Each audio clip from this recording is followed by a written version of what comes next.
Hi, good afternoon to all. I hope all you are fine. So I am also fine by the grace of God.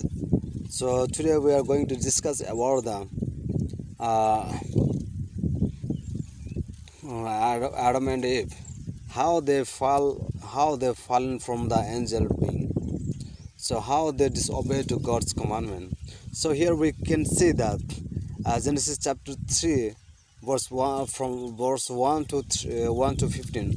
Here is we can see about the Adam and Eve, how they disobey the God's commandment. Here we see that there is written only God has selected to them to protect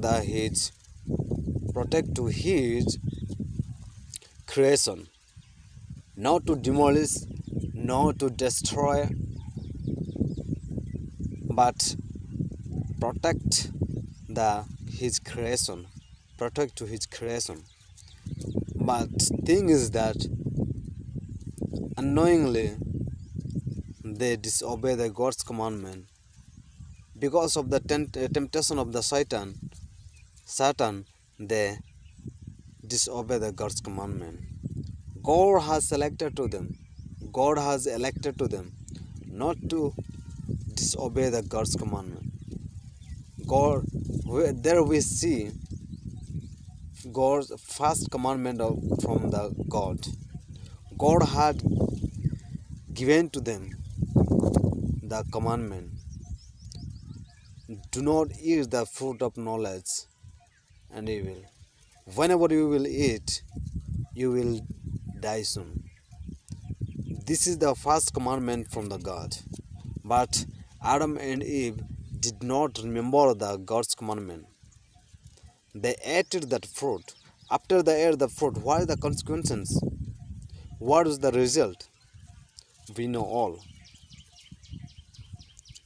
They did not obey the God's commandment. They ate it and they away from the God's presence. So here we see only the first commandment. The test came from God. Temptation comes from Satan. God tested to them. Will they eat or not in this fruit?